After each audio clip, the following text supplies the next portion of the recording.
안녕하세요. 오늘은 11월 4일 수요일입니다. 오늘은 역대하 4장 1절에서부터 22절까지를 본문으로 큐티 가이드를 시작하겠습니다. 자, 먼저 오늘 이 본문을 통해서 제가 묵상한 하나님은 후람을 사용하신 분입니다. 11절 말씀 읽어볼까요? 후람이 또 솥과 부삽과 대접을 만들었더라. 이와 같이 후람이 솔로몬 왕을 위하여 하나님의 성전에서 할 일을 마쳤으니. 아멘. 솔로몬 왕의 성전 건축에서요, 매우 중요한 역할을 했던 기술자 이름이 나옵니다. 바로 후람입니다. 자, 그런데요, 월요일 본문과 오늘 본문을 보면 후람이라는 이름이 이해하기 어렵게 등장하는 것을 볼 수 있습니다. 자, 먼저 월요일 본문 2장이죠. 그 2장을 보면 3절에서 두로 왕의 이름이 후람이었습니다.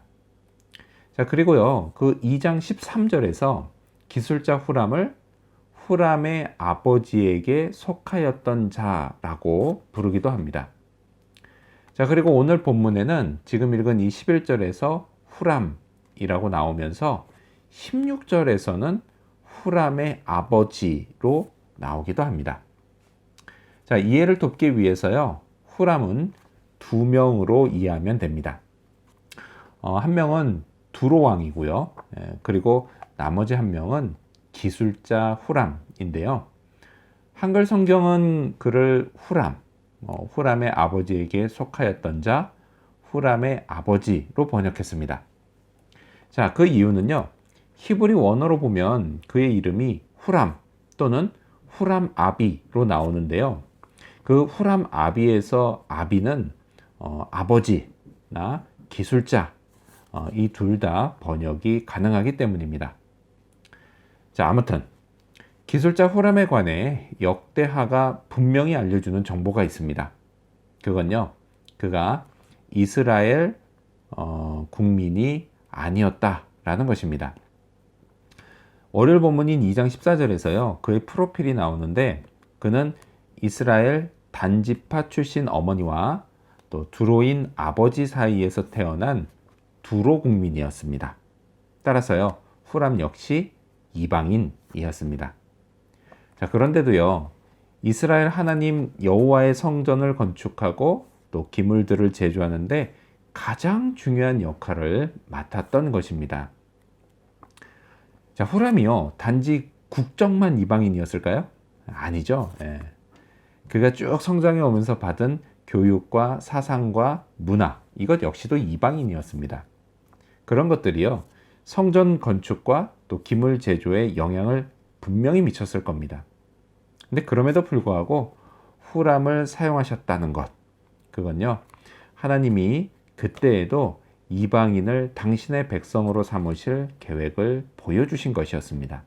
그리고요, 그 혜택을 오늘 이방인인 제가 누리고 있습니다. 자, 그렇다면 오늘 이 본문을 통해서 제가 발견한 인간의 모습, 어떤 게 있을까요? 오늘은 성막에 있던 것보다 크게 만드는 모습을 볼 수 있습니다. 1절 말씀을 읽겠습니다. 솔로몬이 또 노트로 제단을 만들었으니 길이가 20규빗이요 너비가 20규빗이요 높이가 10규빗이며. 자, 성전이 있기 전에요, 모세 시대에 만들어져서 이때까지 쭉 내려오던 성막이 있었습니다. 자, 성경 역대하는 솔로몬이 기브온에 있던 성막에서 1000번제를 드리는 것으로 시작됐습니다. 자, 그리고요, 몇 년 후에 성전이 지어지기 시작했습니다. 자, 눈에 띄는 것은요, 제단의 크기가 상당히 커졌다는 겁니다. 제단의 길이와 너비만 무려 각각 20규빗, 9m였고요. 거기에 높이가 무려 10규빗, 4.5m가 됐습니다. 자, 이전 성막에 있던 것보다요, 거의 4배 가까이 커진 겁니다. 한 번에 드려질 수 있는 제물의 양, 그게 그만큼 많아졌다라는 겁니다. 아마도요, 지난번 1000번제 때 제단이 작아서 그 제사를 일주일 내내 드렸던 것이 영향을 미치지 않았나 싶습니다. 2절 말씀도 읽겠습니다. 또 놋을 부어 바다를 만들었으니 지름이 10규빗이요 그 모양이 둥글며 그 높이는 5규빗이요 주위는 30규빗 길이의 줄을 두를만 하며. 자, 또 바다도 생겼습니다. 바다. 예, 맞습니다. 영어로 sea입니다. 그 바다입니다. 예. 자, 물을 담아두는 큰 용기를 바다라고 불렀습니다. 예. 자, 그만큼 바다라고 불릴 정도니까 물이 많았다라는 뜻이죠. 예. 자, 둥글게 생긴 바다는요, 직경이 무려 10규빗, 4.5m, 거기에다가요, 높이, 그러니까 깊이가 되겠죠? 이것도 5규빗, 2.25m나 됐습니다. 그리고 둘레는요, 30규빗, 이게 13.5m입니다.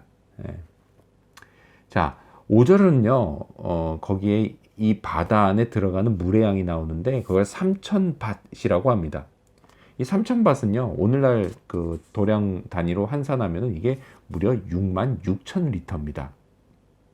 자, 이전 성막에서는요, 물두멍이 물을 담는 역할을 했는데요. 그것에 비해서 지금 이 바다 크기가 무척 커진 겁니다. 66,000리터입니다. 예. 자, 제단과 바다가 커진 것, 그건요, 그만큼 제사의 규모가 커졌다라는 것을 의미했습니다. 솔로몬 시대, 어떤 시대죠? 이스라엘의 최전성기였습니다. 정말 풍요로운 시대였습니다. 하나님이 주신 물질이 넘치는 때였습니다. 이렇게요, 삶의 규모가 커진 만큼 그에 따라 제사의 규모도 커진 것이었습니다. 자, 이게요, 당연한 것처럼 보이죠? 그렇게 보이는데요, 실상 인간은요, 풍요로워지면 질수록 예배를 점점 소홀히 하는 경향이 있습니다. 그래서 저는 잊지 말아야겠습니다. 저의 부요함은 하나님이 제게 은혜로 주신 거라는 사실, 그리고 그것으로 하나님을 더욱 잘 예배해야 한다는 사실을 말이죠. 또 있습니다. 훗날 이스라엘의 쇠퇴는 예배의 쇠퇴와 함께 시작됐다라는 사실도 말이죠. 자, 그렇다면 끝으로 오늘 이 본문을 통해서 나에게 주시는 교훈이 뭘까요? 그건 하나님은 다양하게 사용하신다라는 것입니다. 성전은요, 덩그러니 건물만 있지 않았습니다. 다양한 방들과 기구들과 소품들이 있었습니다. 어떤 건 금으로, 또 어떤 건 놋으로, 또 어떤 건 돌과 나무로 만들어졌습니다. 다양한 종류와 다양한 크기와 다양한 용도가 있었습니다. 자, 하나님께 드리는 예배, 그 예배를 위해서 이처럼 다양한 것들이 사용되었습니다. 어느 것 하나요, 경이 다뤄지는 것이 없었습니다. 모두 다 쓰임 받는 귀한 도구들이었습니다. 하나님은요, 지금도 마찬가지십니다. 교회만 봐도요, 예배뿐 아니라 사역과 모임 등을 위해 다양한 캐릭터를 가진 다양한 교인들을 사용하십니다. 한 명도 경이 다뤄질 수 없는 모두가 다 쓰임 받는 귀한 성도들입니다. 하나님은요, 이 모든 이들을 통해 영광을 받으십니다.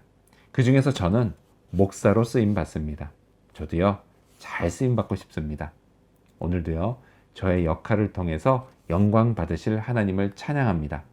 이를 위해서 기도하는 그런 하루가 되기를 소망합니다. 기도하겠습니다. 이방인 호람을 사용하신 하나님 감사합니다. 그렇게 보여주셨던 것을 오늘날 이방인인 저를 하나님 자녀 되게 해주신 것으로 적용받게 해주시니 너무나 감사합니다. 또한 풍요로워질수록 하나님을 더 잘 예배할 수 있게 도와주시고, 또한 다양하게 사용하신 하나님을 기억하며 하나님의 영광을 위해서 우리 성도들 다양하게 잘 쓰임받길 위해, 또 제가 목사로 더 잘 쓰임받기 위해 기도하는 하루가 되게 도와주시옵소서. 감사드리며 예수님의 이름으로 기도합니다. 아멘.